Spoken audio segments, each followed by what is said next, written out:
But when you're making paper, you gotta learn some rules to go with it. You gotta learn the difference between guns and butter.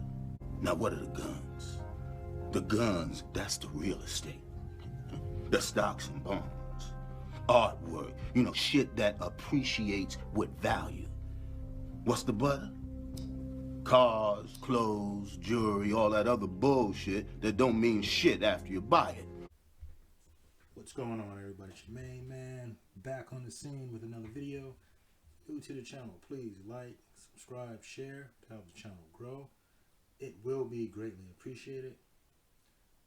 Don't be poor. So no need for you to be poor. You were born in a Western country. You were blessed with the opportunity to build wealth. I can't say that for someone born in a third world country, which they do not have these opportunities. But if you're in a Western country, especially the U.S., you were blessed. You live better than a king did 100 years ago. You have a refrigerator, air conditioning, heat, cable TV, car, cell phone, computer, running water. You go to the supermarket when you feel like it. You go to a restaurant when you feel like it. A king didn't live that good, but we do.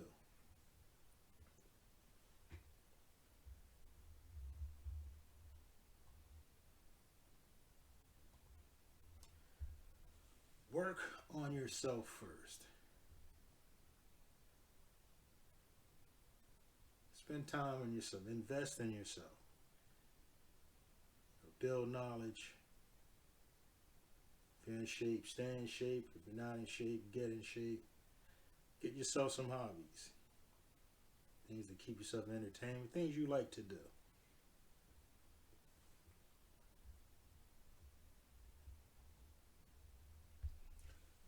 I was talking to a friend, and we got into credit, scores, racial wealth gap, and yes, there were laws on the books at one time that cheated blacks out of an opportunity to build wealth and to pass wealth on. You know, Mississippi was the first state that had what they call black codes, which were laws that were designed to keep the black poor. But those laws are no longer on the books. So the next hurdle is culture. If you do not grow up in a culture that practices wealth building, then most likely you will not learn. People in rich environments tend to stay rich because they live in a culture that supports that. Financial literacy, wealth building. People in poor environments tend to stay poor because their culture does not support that. They don't support education. And it's not to say that everyone poor is going to stay poor, because that definitely is not true. Behavior with money is the biggest problem that keeps people poor. If you do not use your money wisely, you will be broke.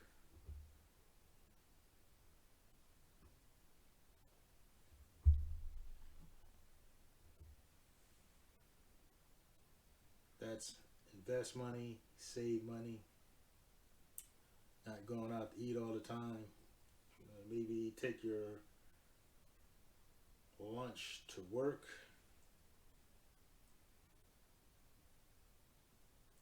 Things of that nature. The little things can build wealth. Avoid the idiot tax, aka the lottery. I know people that spend $40 to $50 per week on the lottery. Maybe every now and then they might hit like 2,000-3,000. And I'm like, well, look how much money you spent to get it. You're not getting anywhere. I used to spend like $5 a week, and that was too much. I got bored with it. But every now and then I will buy a ticket. If it's like 400,000 or something, I'll buy a ticket. It can, $2 can't hurt. But the main thing is do not spend money on the lottery every week. There's better things to do with your money. And later on in the slideshow, you will see. The minimum wage is not for grown men. Don't fight for the minimum wage. You will still be at the bottom. The word speaks for itself. Minimum. You do not want to make the minimum. That is nowhere. Not getting anywhere. Now strive to make more money.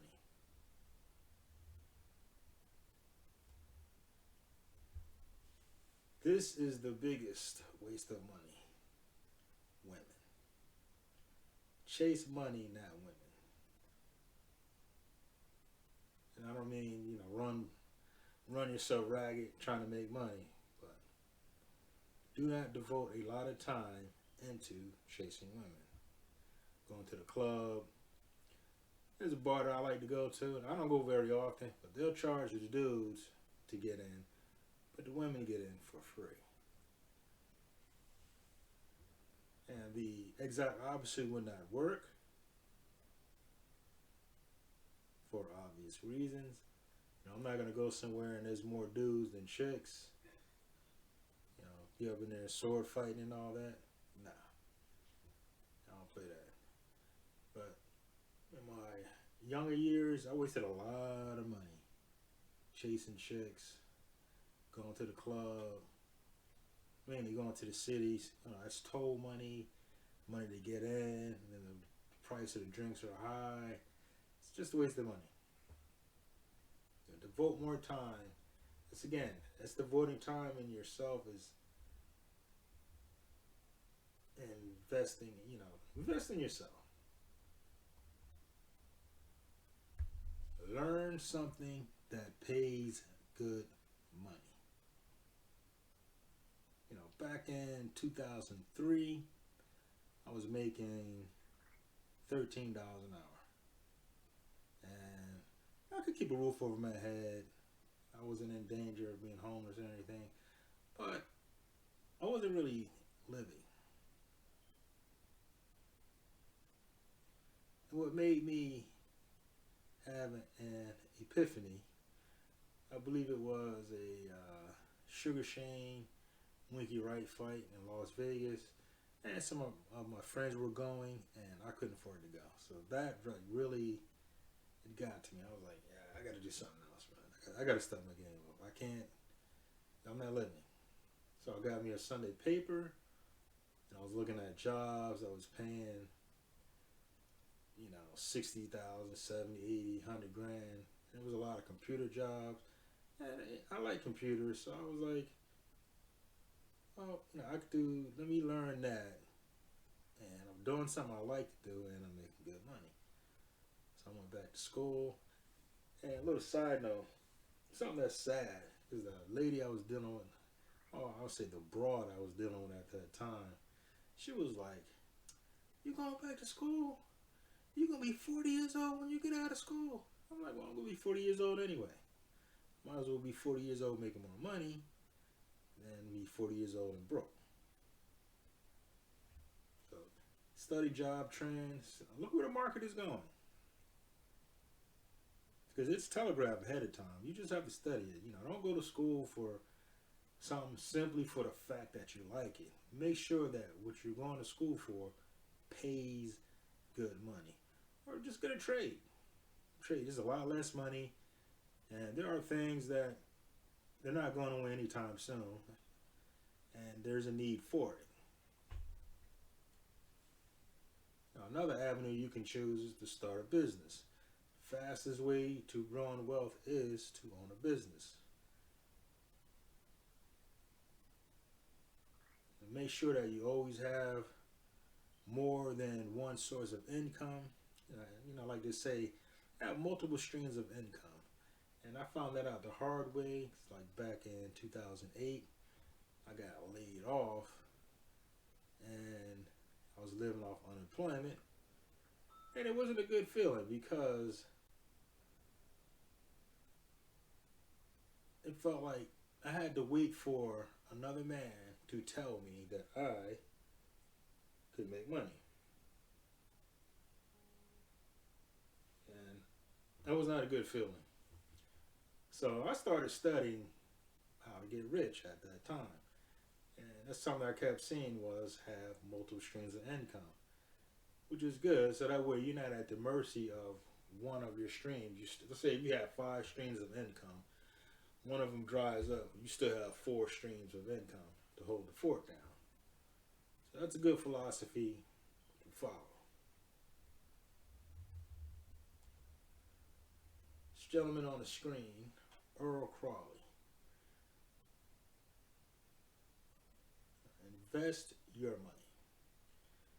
Earl never made more than $12 per hour. He had a family, and he was still able to grow his money to $500K by investing $25 per week. A measly $25 a week. Now remember back a couple slides, I spoke on people who spent $50 per week on the lottery. So you can see here how much of a waste that is. That same money, they could have accumulated 500 or even better, since that would be double what he spent. So you'd have somewhere between 500K and $1 million. Or maybe more, you never know. Depends on what you invested in. You might get lucky. But this is an example of behavior with money. Because the man was never rich. He was poor. He grew up poor. Never made a lot of money. But he had good behavior with money. And a good way to invest every week or every other week is auto saving. They say pay yourself first. So if you do auto debit, and let's say you have a TD Ameritrade account and you put $100 a week, or let's take it down a notch, $50 per week, you can build wealth. But Mr. Wonderful from, I forget the name of that show, it's the Sharks. It's a shark show where people present ideals and they decide if they're going to invest in it or not. Well, Mr. Wonderful says invest $100 per week and you can make $1 million. Which, it sounds right. That sounds right when you think about it. The auto debit is one of the best things for you. And of course, when you invest every week, there's that compounding effect of constantly putting your money back into it. So if a guy that makes $12 per hour and spent a measly $25 per week can accumulate $500K, if you make, let's say, $30 an hour, you should easily be able to do that. Again, and that goes back to not chasing chicks, spending your money on dumb stuff, hanging out, drinking. Since he was a family man, he took his butt home. So this is an example of behavior with money. Paul Navone. This is another example of behavior with money. Never made more than $11 per hour. Only bought clothes from thrift stores. Secondhand CDs was his only vice. That was his hobby, was secondhand CDs. He was able to donate $2 million.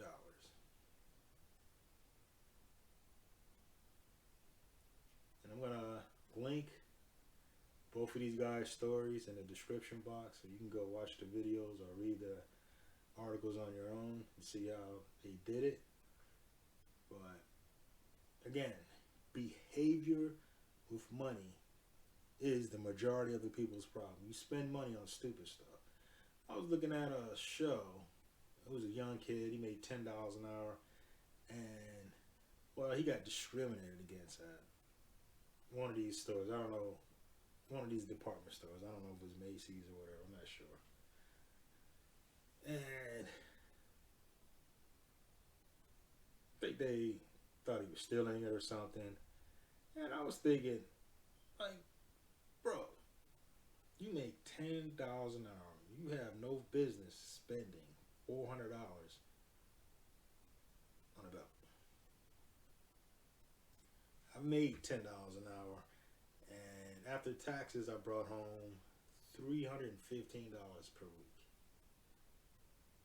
So imagine how many weeks he had to save money for a belt. A belt. And there's a lot of arguments back and forth. Oh, that's what he wanted. Okay, well, true indeed. But you want to be broke, spending money on stupid stuff. Like the speech in Baby Boy, Guns and Butter. That's probably one of the best financial speeches in the movie ever. Cars, clothes, all that old BS that doesn't mean anything after you buy it. So it's up to you. You can have good behavior with money and build your wealth. And don't worry about chicks, man. Once you make money, the chicks are a byproduct. That's just the bottom line. But anyway, fellas, I'm going to wrap this up. Now, please like, subscribe, share, and I will talk to you good folks later. Peace.